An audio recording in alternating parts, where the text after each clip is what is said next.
Guys, welcome back to Normski TV and match reaction. This is pre-recorded, as you will know. And listen, Arsenal 3, Sunderland 0. Arsenal 3, Sunderland 0. And what can I say? Feed the man and he will score. Simple instructions, simple maths. Feed the guy and he will score. What guy am I talking about? Yes, Glock. The Glock 14 today gets a brace. But before we get into more details about Victor, team news today. Back four, we had Timber, Saliba, Gabriel, and we had Calafiori in the back four. In front of them three, because he's gone with a 4-3-3. So we've gone with Zubamendi, Rice, and Havertz. Listen, it looks like he might be taking Odegaard's spot, and it looks like Arteta might be listening to the fans because Odegaard was sitting in the stands. We don't know whether he's injured or not. I'm hearing rumours that there might have been a falling out. Now, if that's the case, big up to you, Arteta, because at the end of the day, we can't keep carrying this guy. Yeah, Saka is out injured still, and obviously we've got other players that are out injured as well. Downham, I think, has started to train again. But listen, the key thing is that Odegaard is nowhere near this squad at the moment, and I'm pleased about that. Arteta is starting to put his foot down, which is good. It's unusual, but this is it. It looks like no person in the team now is safe. You don't play well, he could drop you. He could drop you. So yeah, Havertz, Zubamendi, Rice, Madueke on the right hand side. He started Gabriel Jesus up front and Trossard on the left. And the thing about it, when I saw the team news, I was thinking, I would have liked to see Glock. You know, the guy's got what, 6 and 7 now goals. You know what I mean? And he's starting to find his range. Listen, even though there might be tap-ins, he's in the right place, the right moment, the right time to put away those goals. But he starts Jesus today up front. And to be honest, if I talk about Jesus, if I talk about Madueke, if I talk about Calafiori, I felt those three were probably our worst players, especially in that first half. It took a bit of time to break down the side. Listen, just looking at the match overview, let me go to my one football. Saliba got a yellow card in the 26th minute, so he had to tread careful.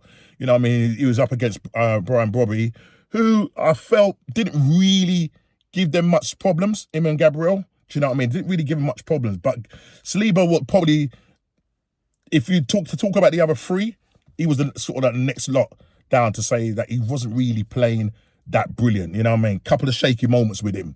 But for me, Calafiori, Madueke and Jesus, to me, just didn't perform. I thought Trossard was great today. He was all over the pitch. Absolutely great today. You know, assisting in one of the goals, which is absolutely brilliant. And that was a goal Zubamendi scores in the 42nd minute. Now, the thing is, you know, Sunderland came, you know, and they didn't really come to attack us. They sat in a low block, and we had it hard and difficult to break them down. They're a very physical side, very good at set pieces. And it took till the 42nd minute. But a great goal by Zubamendi, who I felt played really well today. Didn't feel that he was under any pressure. Didn't feel that he was pressed or anything like that. Scores a fantastic goal, hits the inside of the post, and you're just thinking, fantastic. He wheels away, goes around the corner flag. You say, great. And he scores that in the 42nd minute. And so we go in at half-time, you know, a one-goal lead. But one goal, you're thinking, right, we got to push on from here. We have to push on from here. And I was, you know, getting a little bit worried. Not to say that, you know, Sunderland were going to do anything. I didn't feel that they had anything. I think if I look at the stats for them, I think they only had 3 shots on target. So we had 5 shots on target. We had, I think, 16 shots in total to their 5. So they had only 5 total shots. So they didn't really come to maybe try and nick a draw or nick a win or draw the game. But we managed to eventually, as I said, break down that low block. With Zubamendi scoring in the 42nd minute, an assist from Trossard, who I felt played really well on that left-hand side. And as I said, we go into the second half, 1-0 up. Noddy, by the way, Kate, his end product just ain't on it, mate. He was getting doubled up on. He goes past players, but he just can't seem to get his end product right, getting those crosses off and that. Do you know what I mean? And that's what's really lacking in his game. And I think soon as Saka's fit, I think Saka comes back in. Unfortunately, yeah, he's more direct than Saka, but it's his end product that lets him down. It's his end product that lets him down. It's very hit and miss. And for, a person where we spent 50 odd million, we could have got Lookman. Lookman has gone to Atletico Madrid for what, 40 million? That's mad. I would have rather Lookman, but look, this is what it is. We went and got a Chelsea reject. The man needs to step up in terms of his end product. Do you know what I mean? He gets hooked. I think he comes off in the 60th minute. Martinelli comes on for him. Jesus, who I felt, look, he was getting offside quite a few times, and then that lovely ball that played through to him from Declan Rice. Well, I felt in the first half he was huffing and puffing, but second half, what a captain. Him and Gabriel, he was shouting at players. He was organising the back four. He was doing everything. Him and Gabriel Mangaliz, yeah, plays this lovely through ball. And Gabriel Jesus went there just a little bit too early, but at that point, the flag hadn't gone up. It was right on the halfway line, and he's running in on the keeper, and I think it was I can't remember his name, the defender for Sunderland, who looked like he brought him down. Ballard, I think it was Ballard. I think he brought him down. I don't think he would have got sent off. And the referee points to the spot, and then it gets flagged offside. They looked at VAR and he was offside. But in general, he didn't really have a good game today. He was trying to link up play, but just wasn't effective. Falls on the floor too easy. You know what I mean? And that really annoys me and frustrates me. And, Victor Gokras, who I would have liked to have started. Now, some people saying he'd probably be better coming off the bench. No, I'd rather Gabriel Jesus comes to the bench. Victor Gokras is our natural number 9. Yeah, Jesus is not a number 9. Do you know what I'm trying to say? Because he was out on the wing, coming deep. Do you know what I mean? And we needed somebody central in that point. We needed a focal point. We didn't really have that. And Victor Gokras comes on for him. I think he was on within, 6 minutes.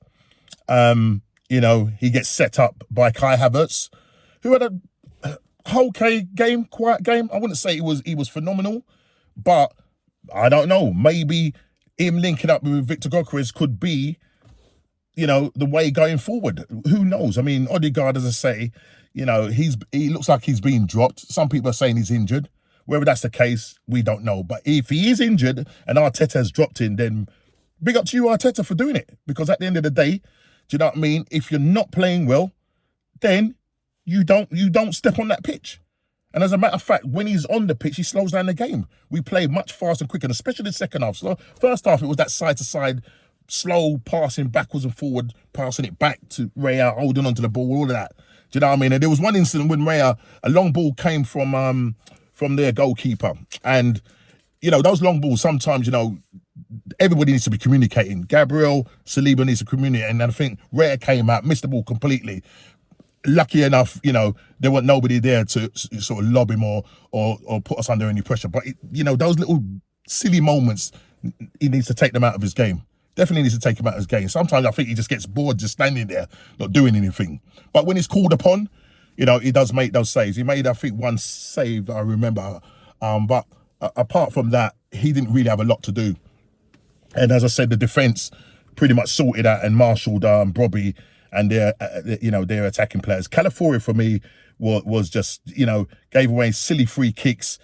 He was lucky not to get a yellow card after grabbing one of their players in the first half. I just think he's a liability at left back. Sometimes he's good, but I would prefer Pierre Nkipai there. Personally speaking, I felt in his last couple of games he's played really well. And he comes on for Ricardo Calafiori in the 67th minute. I don't know if it's because, Calafiori was injured or he was likely to get a silly yellow card or what, I don't know. But he comes on in this. And those players that came on absolutely made the second half totally different. We was more direct, we played the ball much quicker. which I thought was really well. And as I said, Victor Gokras comes on, and after 6 minutes, he's set up by Kai, a nice ball in the area, and he was there. Slips as he shoots, but great. That's what I don't care. I don't care. He was in the right place at the right time to put that ball in the back of the net, and he makes it 2-0. Eze comes on for Kai Havertz in the 67th minute. And to be honest, I said, when I was watching the game, I said to my missus, why are they taking off Kai? Do you know what I mean? It would have been probably nice to see him, play a bit longer with him. And I was watching Shane as well. And Shane, I think, it wasn't Shane. I can't remember who was saying a sort of similar same thing, that they'd like to have seen him on a little bit longer. But listen, they've taken him off, and maybe that's probably to rest him. And so, look, what's good about this is that, Arteta is bringing on players a lot more early, attacking players. Not to say that, he's changed anything tactically, but they've come on, they're more direct, do you know what I mean, which is really good. And look, Sunderland were coming on to us, and we just sat back, and, all we did was just wait. And then in the late, I think it was in the 93rd minute of injury time, we pounced on them, we counter-attacked on them, they lost the ball, and Gabriel made this, lung-busting run. And literally all he had to do was him and the keeper, and what's the name, was busting the gut. Glock was busting the gut. He looks across, and he plays the ball across him, and I thought that's nice, you know what I mean? Because he could have easily tried to go and take it on himself, go around the keeper. He wasn't selfish, and he played the ball to Victor Gokras, and he gets his brace. Victor Gokras gets his brace. This guy's got now 15 GA in all comps, 15 GA. So he's got 8 goals now in the Premier League, and I'm glad that he's starting to find, the net, and we need him to continue to do that. If you feed the Glock, he will score. It's a simple equation. Feed him, and he will score.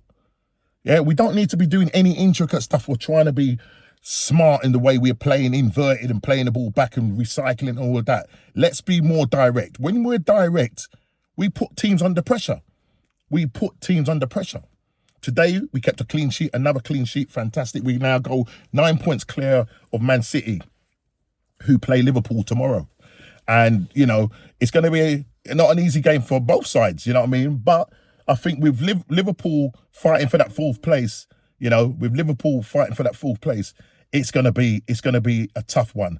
And I think, Man City are going there. They haven't won there in a long time. I think they've won there once under Pep. So, look, at the end of the day, right, Liverpool, you got a job to do tomorrow. You beat them, we'll be 9 points clear. Aston Villa dropped points today. We're leading 1-0 away to Bournemouth, and Bournemouth equalised to make it 1-1. So both Aston Villa and Man City are on 47 points. So we're 9 points clear. And listen, Man United, we have to watch out for Man United, because currently Man United are only 3 points. 3 points behind Aston Villa and City. And the thing is, I think that Man United could end up getting third place. I really do. They are playing well. 4 wins in a row. You know what I mean? If they get that 5th one, that guy's going to be cutting his ear for sure. Do you know what I mean? They go away to West Ham. So listen, they can worry about their stuff. We've done our bit. We've beaten Sunderland. You know what I mean? Could have been a tricky game, but we should be beating Sunderland at home. It's as simple as that.